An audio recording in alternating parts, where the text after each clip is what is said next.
Emily Carter had lived in Willow Creek Estates for 3 years without a single issue.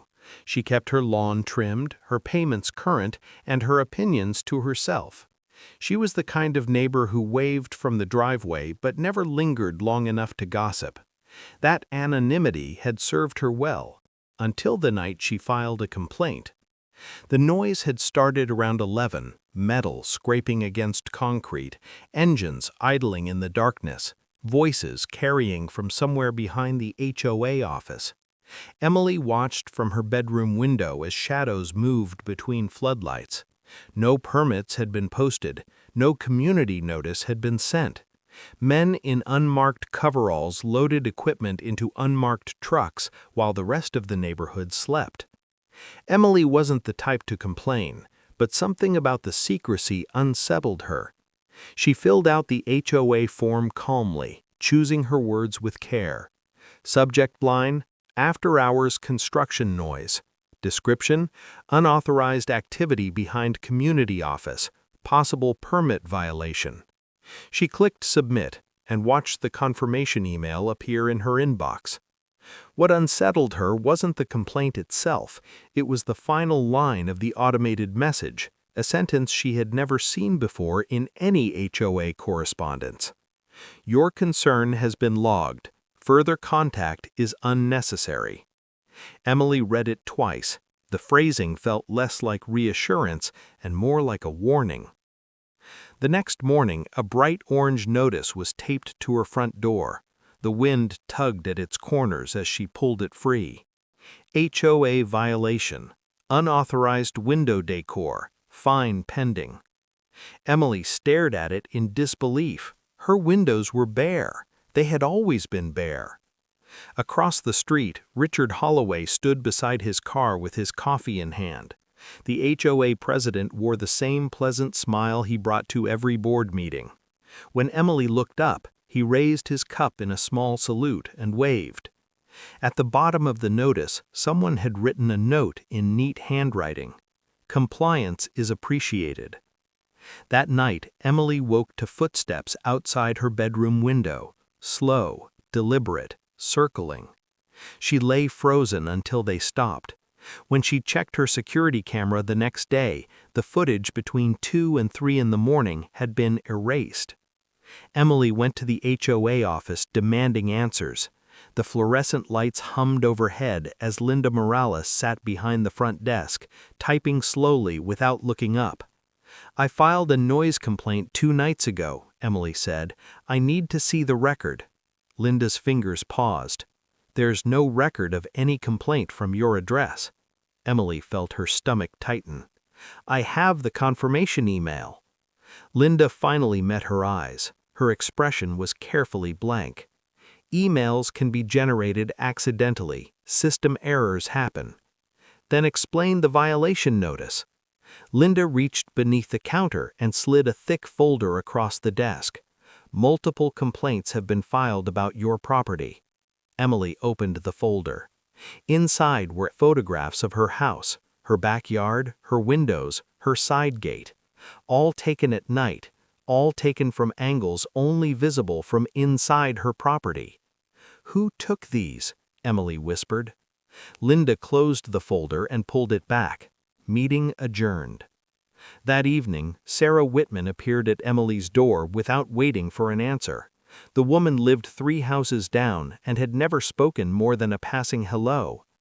You complained to the HOA, Sarah said, her voice was low, didn't you? Emily hesitated. How did you know? Sarah glanced over her shoulder before stepping inside uninvited. They always start like this, warnings first, then fines, then the pressure builds until you can't breathe. Emily shook her head slowly. It's just a homeowners association. Sarah laughed, but there was no humor in it. No, it's a system, and once they mark you, they don't stop until you break or leave. She paused, as if weighing whether to continue. 3 families moved out last year, all after filing complaints. All sold their homes below market value. All left quietly without saying goodbye. Emily's phone buzzed. A notification from the HOA app appeared on her screen. Fine issued, $2,500. Failure to maintain community standards. Payment due within 48 hours. Emily met with Daniel Reed the following afternoon. The attorney's office sat just outside the community limits, as if proximity to Willow Creek might contaminate it. At first glance, Daniel said, reviewing the documents, this looks like aggressive enforcement. Unusual, but not illegal. Emily slid a handwritten list across the table. Names Sarah had given her. Daniel studied the list. His expression shifted. These homeowners, he said, slowly, all transferred property ownership to the same holding company within months of their complaints. Emily leaned forward. The HOA? Daniel nodded. But here's the strange part. None of them officially filed disputes. No appeals, no legal challenges. They just signed over their homes. Emily's phone buzzed again. She looked down at the message. Legal escalation will result in additional penalties. Daniel stared at her screen. How did they know you were here? Emily felt the room grow colder. At 9 that evening, Emily received a final notice. Mandatory HOA hearing, 10:30 tonight, HOA office. She called Daniel immediately. Is that normal? No, he said. Don't go alone. But Emily knew that if she didn't appear, they would use her absence against her. When she arrived, the parking lot was empty. The office lights burned against the darkness. Inside, Richard Holloway sat at the head of the conference table. Linda and Mark Benson flanked him on either side. No recording devices, no paperwork, no witnesses. Richard smiled warmly. Emily, this could have stayed simple. You could have stayed comfortable here. He folded his hands. But you complained. Behind her, the door clicked shut, the lock engaged. This is an internal HOA hearing, no attorneys permitted. Emily's voice stayed steady. This is illegal. Mark Benson leaned back in his chair. So is half of what keeps communities orderly. Linda placed a thick file on the table, Emily's name printed on the cover. Inside were noise complaints, violation reports, unpaid fines. Every document was dated after her original submission. Richard leaned forward. Withdraw your complaint, pay the fines, sign a compliance agreement. This ends tonight. And if I don't? Richard's smile faded. Then we proceed to enforcement. By morning, Emily's mailbox overflowed with notices. Lien pending, property under review, administrative hold. Her bank account showed an unauthorized charge, HOA processing fees. She called the police. Officer Kevin Brooks listened patiently but shook his head as she finished.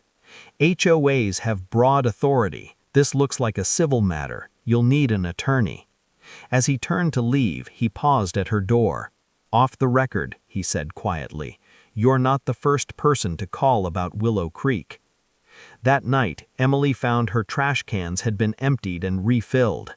Inside were documents, old HOA violation letters addressed to different homeowners, different names, different addresses, all with the same closing line. Further contact is unnecessary. Emily visited Mrs. Eleanor Finch the next morning. The elderly woman lived at the edge of the community in a house that had seen better decades. She opened the door slowly, unsurprised. I was wondering when they'd come for you, Mrs. Finch said. Inside, the walls were lined with folders and filing cabinets, decades of records. They've been doing this for over 10 years, Mrs. Finch explained, targeting anyone who questions them, manufacturing violations, forcing sales, consolidating control. Why hasn't anyone stopped them? Mrs. Finch handed her a yellowed newspaper clipping. The headline read, Former HOA treasurer found dead, ruled accident. I tried to testify once, Mrs. Finch whispered. They made sure I stayed quiet. Emily's phone vibrated. HOA alert. Unauthorized visits may result in additional penalties. Emily returned the next morning to find Mrs. Finch's house empty, furniture gone, curtains stripped. A realtor's sign stood in the yard dated the previous day. The listing agent was a subsidiary of the same holding company Daniel had uncovered.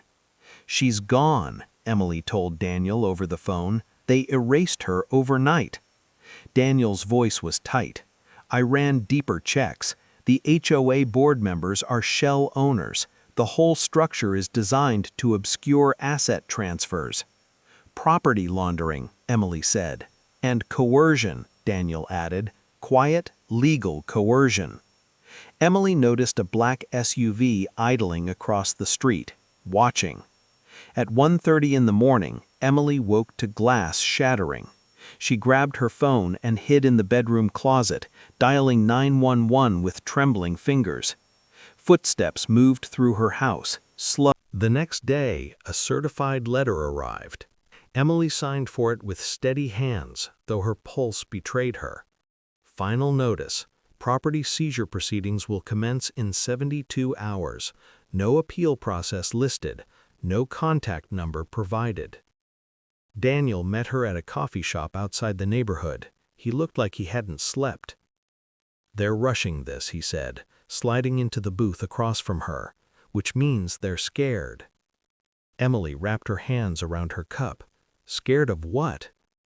Daniel opened his laptop and turned the screen toward her. Financial records, death reports, false filings, all buried in subsidiary accounts they thought no one would ever trace. Emily studied the documents, transfers, signatures, timestamps. A pattern emerged. Every forced sale, every quiet departure, every accident. "If we go public with this," Emily said slowly. Daniel met her eyes. "Then this stops being an HOA issue. This becomes federal." Outside the cafe window, the black SUV pulled away from the curb and disappeared down the street. The countdown had begun. Daniel worked through the night uploading documents to multiple secure servers across different jurisdictions. Redundancy was the only protection they had left. "If anything happens to either of us," he said, "these files go live automatically." Emily watched as the transfer completed.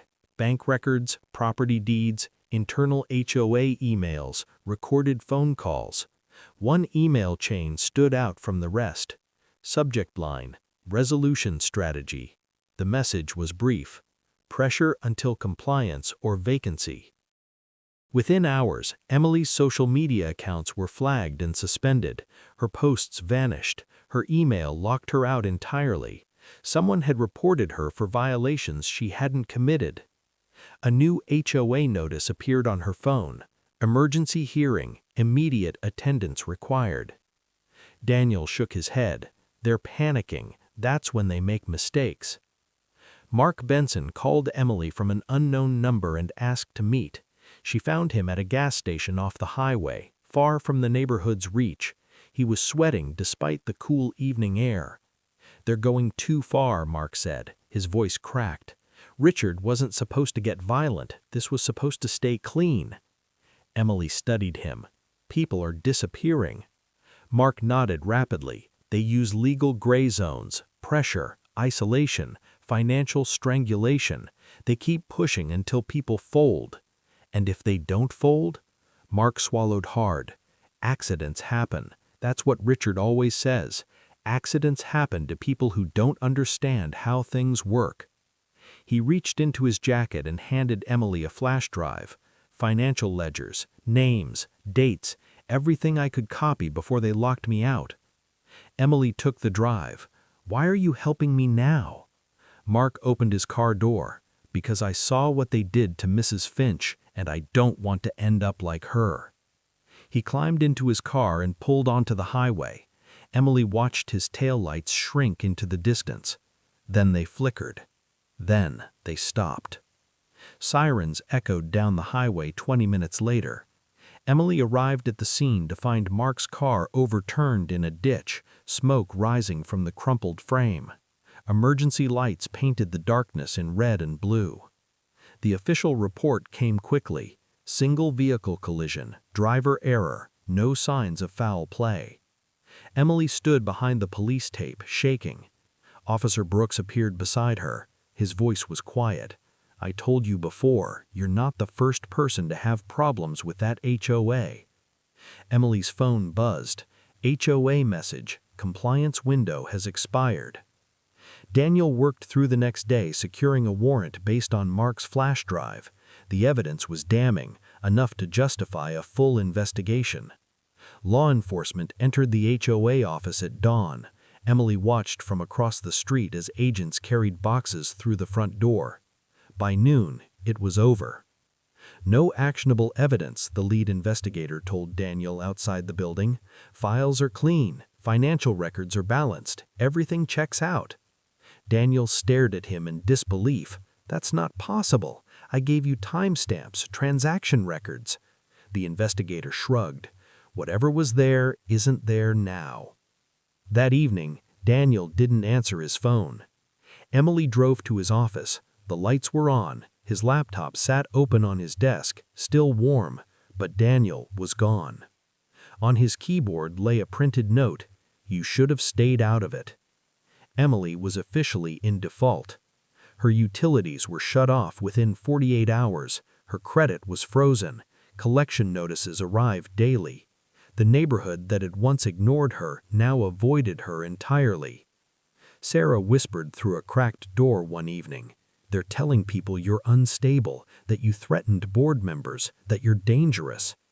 Emily sat alone in her dark house that night, listening to the silence. Then her phone rang. Unknown number. She answered. Richard's voice came through the speaker, calm and measured. "Tomorrow," he said, "you signed the transfer documents. This ends quietly or it ends badly. Your choice." Emily's voice was barely a whisper. "You killed them. Mark, the others." Richard paused. "No," he said finally, "we maintained order. That's what communities require." The line went dead. Emily agreed to meet, but not to surrender. She scheduled the signing at the HOA office, specifically in the public records room where cameras monitored every interaction. Noon, full daylight, witnesses present. That morning, she sent one final email from an encrypted account she had created weeks earlier. Recipients: investigative journalists at 4 major outlets, the State Attorney General's office, and 2 federal agencies. Subject: HOA property seizure scheme. Evidence attached. At 11:58, Emily walked into the building. Richard, Linda, and a notary waited at the conference table. Documents were spread before them: transfer papers, liability waivers, compliance agreements. Richard smiled warmly. "Wise choice," he said. "I knew you'd come around." Emily sat down and picked up the pen. She studied the documents for a long moment. Then she set the pen down. "No," she said. "This is my final choice." Outside, sirens grew louder. Richard's smile flickered. The sirens multiplied: police vehicles, federal SUVs, unmarked sedans. They converged on the building from every direction. Richard stood slowly. "That won't matter," he said. "Everything here is legal. Every document, every transaction. We've been doing this for years." Emily tapped her phone once. Across the room, the public records terminal refreshed automatically. Files appeared on the screen: HOA emails, shell company registrations, death reports, audio recordings, financial transfers. One email chain stood out from the rest. Subject line: Resolution Strategy. The final file was attached in a folder marked Willow People. Linda's face went pale.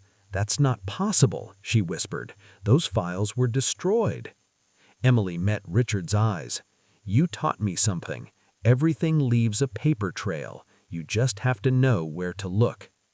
Federal agents entered the room.